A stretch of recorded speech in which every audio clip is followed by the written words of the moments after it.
Hi everyone, it's Sherry from the blog ourlifehomeschooling.com, where I share homeschooling encouragement for everyday moms. I am excited. I've been working really hard and I have finally finished the 2024-2025 Simple Morning Time Notebook.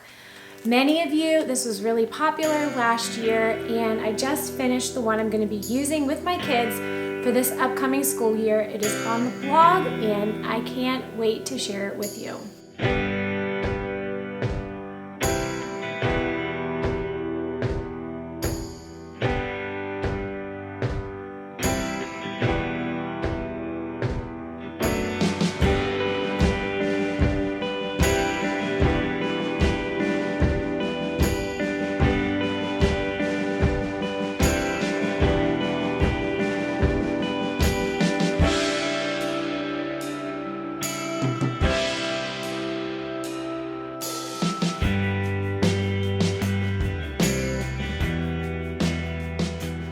If this is your first time on my channel, I want to introduce myself. My name is Sherry. I'm a homeschooling mom to 10 kids. I'm married to my high school sweetheart, Nelson. We've been married for 24 years. I'm a former public school teacher turned homeschool mom. I love coming on here every week and encouraging other homeschool moms on my YouTube channel and on the blog ourlifehomeschooling.com. To introduce this notebook to you, I'm just going to open it up and take you step by step exactly through what we're going to be doing this year so that you can see what exactly we're going to be studying. You'll be able to see everything in the notebook to see if it would be a good fit for you. I hope you'll join us this year. Over a year ago, I had a comment on YouTube where a mom asked me if she could take a look at the morning time notebooks that I was using with my kids. This gave me the idea to share with other people the morning time notebook that I use with my kids every year. And so for the first time last year, I put together the Simple Morning Time Notebook. I was blown away with how popular it was. You all have been so supportive. If you look back in the previous year in all my YouTube videos, you can see we used it all during morning time. That morning time notebook is still available. I will keep it on the blog. You can get that every year. I do something totally different. So you may find a lot of things in there that you'll find useful, and you can look that up and see what things we studied last year. But I am really excited to share with you the Simple Morning Time Notebook that we're going to be using for the upcoming school year. For the Simple Morning Time Notebooks, I simply get a 1/2-inch binder and I put the front cover in it, hole punch it, and put the rest of the notebook in there. The thing that's so great about these is you can make a one-time purchase. I am selling them on the blog ourlifehomeschooling.com for $8. You can print as many copies as you need for each of your kids. And this is also something that's really great to tuck in their portfolios at the end of the year as just a sample of everything you studied that year. At least the morning time work that you did, all the composers, the artists you studied, the folk songs, the hymns, the memory work, all of that in one place. So it's a really handy tool. If you're someone that loves Ambleside Online or Charlotte Mason style curriculum, this is a perfect fit.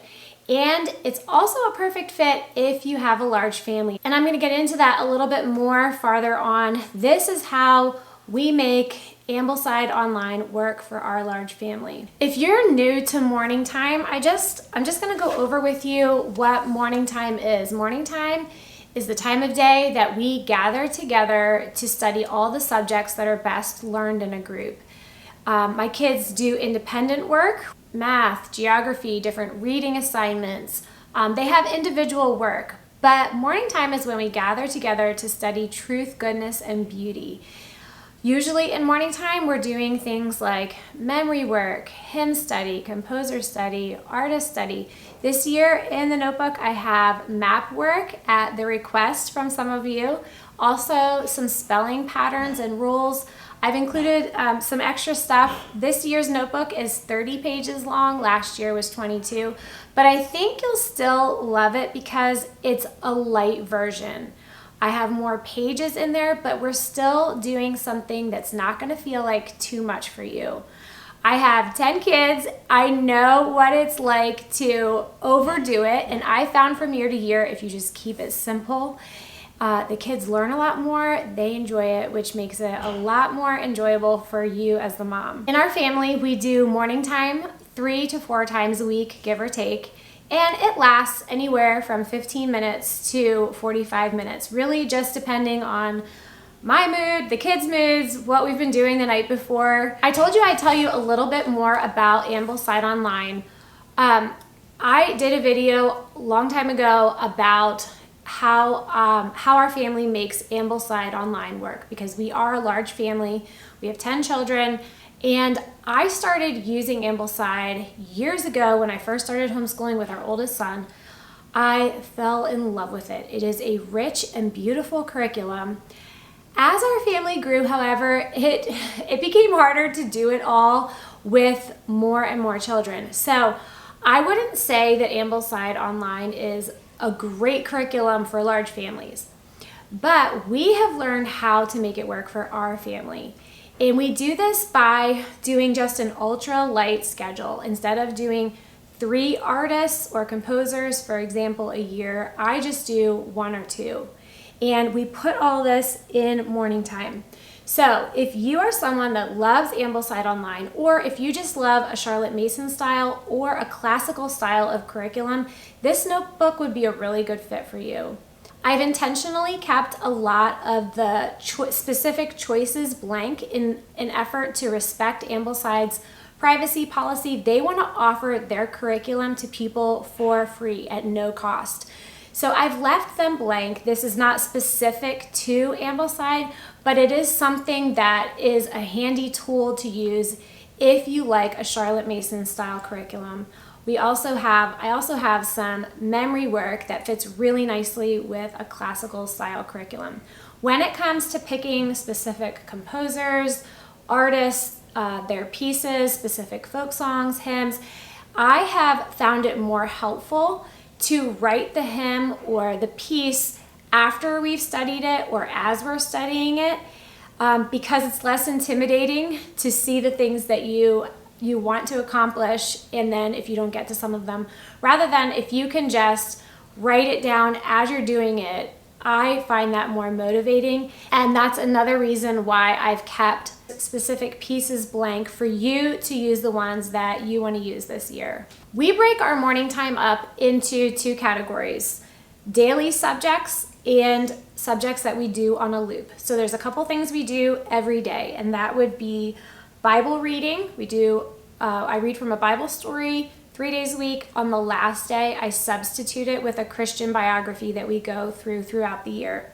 Another daily subject is scripture memory. For our scripture memory this year, we're going to be doing Isaiah 40, 28 through 31, Psalm 23, Lamentations 22 through 26, 1 Thessalonians 4, 13 through 18, and John 14, 1 through 6. I like to memorize scripture in larger chunks. That's something that works well for us. Another daily subject is memory work, other memory work other than that. And for this year, we are learning the Heidelberg Catechism Lord's Day 1. So this is just one question and answer. It's a little bit, it's not super short, so it takes a little bit. But I picked this one specifically. I've heard it recently in a song. I've heard it in a couple different places, this specific question: what is your only comfort in life and death? With everything that's going on in our world today, things are very uncertain. And this is just a truth about God, about our hope in the salvation through Christ that we have as Christians that I wanted my kids to be familiar with. So that Heidelberg Catechism Lord's Day 1 is one thing. Another thing we're going to be studying is the Bill of Rights, so the 10 amendments. And this is, this is a little bit for the kids, but we'll just take one at a time. We'll read it, we'll discuss it. We'll probably just read one amendment every day until finally they get sick of it, and then we'll move on to the next one. And that's how we memorize. I don't say things over and over to try to memorize it. We just read it once every day until it's like old news, and then we move on to the next thing. Another daily subject is hymn study. For our hymns, we do our singing in the evening as part of our bedtime routine. We do a hymn of the month every month, but a lot of people like to do it in morning time, so I've included that. I've left these blank for you to fill in the hymns that you want to study this year. You can fill them in, like I said before, as you're doing them, which I think is a great way for the kids to become familiar with them as they write down the titles to the hymns you're learning. In November, December, and March, we like to take those months to review Thanksgiving, Christmas, and Easter songs. The last daily subject that we do as a family is current events through World Watch. This is an online subscription. I think it's like $6 or $7 a month. It's totally worth it. Ditch Netflix and get a subscription to World Watch. This is news from a Christian perspective. It's about 10 minutes. We play it every morning as part of our daily subjects. The second half of this notebook is the regular subjects that we study on a looped schedule. I don't have a specific plan. I don't have a formal way of doing this. Honestly, I just do our daily subjects, and then either I pick or I'll ask the kids, what do you guys want to look at today? We'll pick maybe 2 of them. So I'm going to go through the regular subjects in this notebook to just show you some of the things that we're going to be studying this year. First is poetry. I try to pick 2 poets for the year. I pick one that would be suitable for younger kids and one that would be suitable more for older kids. The younger child poet I picked is Robert Louis Stevenson, and I have his poems Bed in Summer, The Swing, The Cow, Autumn Fires, and The Whole Duty of Children. These are excellent little poems for kids to memorize. I have memorized these with some of my older kids years ago. It's ones that little children just love, Robert Louis Stevenson. The poet for older kids is Alfred Lord Tennyson. This is another one. This is the second time we're doing him. I did him years ago with my older kids, but some of the kids that are now older kids haven't had him. So we're going to be doing Charge of the Light Brigade and Crossing the Bar. And we work on memorizing these the same way that we do all our other memory work. We just read it once until over a year, these become really familiar. Another regular subject that we're going to be doing is picture study. We do 2 artists, 1 to 2 artists a year, depending on what we have going on in our family. If we have a brand new baby, a lot of times we'll just get to 1 composer, 1 artist. We keep it really, really light. But I've put 2 in here because this year seems like it's, at this point, going to be a pretty easy year for us. I have 2 artists in here, and you can pick the ones that you're going to study. I've left the pieces blank for your kids to write in the title of the prints as you study them. For composer study, it's the same thing. You can pick 2 composers this year and write in the titles of the pieces. I found it really helpful to make a playlist of each composer and the 5 pieces that you're studying and just play that. You can play it during morning time. You can play it, what's been helpful for me, after morning time, we do our chores and then the kids do their independent work. When they're sitting down doing their work at the table, that's when I'll often play the playlist of the composer that we're working on. One new thing that I have in the morning time notebook this year is folk songs. I'm going to be completely transparent with you. I have not formally included folk songs in any of my Ambleside homeschooling. I haven't included it in morning time. There are folk songs that we like to listen to. Maybe we've gotten a random CD or something on Apple Music and we just really like it. But I haven't added it as a part of our homeschool. It's been maybe a part of our family life, but not homeschooling. So I included that this year. These are, again, blank for you to pick the ones you want to use. But I'm excited to try this out this year. Again, I think it'd be great to make a playlist of all the folk songs that you plan to do for the year. Next is Shakespeare. I like to teach Shakespeare in a progression of reading stories. And the first book that I start with is Beautiful Stories from Shakespeare by Edith Nesbit. And I read my kids the play that we're working on from this book. And it just gives a general synopsis of the play. And then I read the play again with a second book using the book Tales from Shakespeare by Charles and Mary Lamb. This goes into a little bit deeper detail I found that Shakespeare has pretty deep plots and a lot of characters with either similar names or confusing names and people disguised as someone else. It can get really confusing. So my kids don't mind. They actually enjoy when I read them the story a couple times, but I do it using a different storybook each time. After reading the play from Beautiful Stories from Shakespeare and then again from Tales from Shakespeare, a third option is to listen to the actual play on Archangel audiobooks. And you can find these at your local library. That's where I get them from. This is something that would be more for high school. This would be if you have some older kids and maybe you'd want to have them do that on their own. This year we're going to be doing the plays As You Like It and Cymbeline. Also, I have 2 well-known speeches from these plays that I've included in here. I'm not expecting my kids to memorize these, but these are ones we'll probably read over and over. From As You Like It, it's the speech that starts, "All the world's a stage and all the men and women merely players." And that's one from As You Like It. The one from Cymbeline is "Fear no more the heat of the sun, nor the furious winter's rages." And you can go on and see more of that speech. I thought it would be good, especially for older kids, to just get a little picture of some of the best parts of these Shakespeare plays. When it comes to meter and style and rhyme, Shakespeare is the best. So becoming familiar with just a small section of one of his plays really gives a lot of food for thought for your kids. The next section in the book is spelling patterns and rules. If you have followed me at all on the blog, you know that I teach spelling primarily through copywork. I don't find it helpful for kids to write long lists of words out of context. I'm sure there are some great spelling programs out there. I'm not trying to criticize them, but I have found that copywork done daily, consistently over time, especially when you correct it and when you see them writing, maybe even in a narration, you see them writing and they misspell things, taking the time to point it out, to make them rewrite that word in the context of the text, I have found over time that makes kids really good spellers.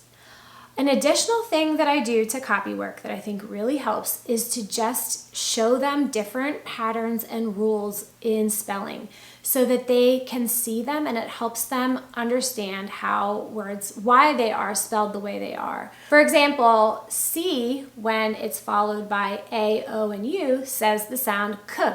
But when it's followed by E, I, and Y, it makes the S sound.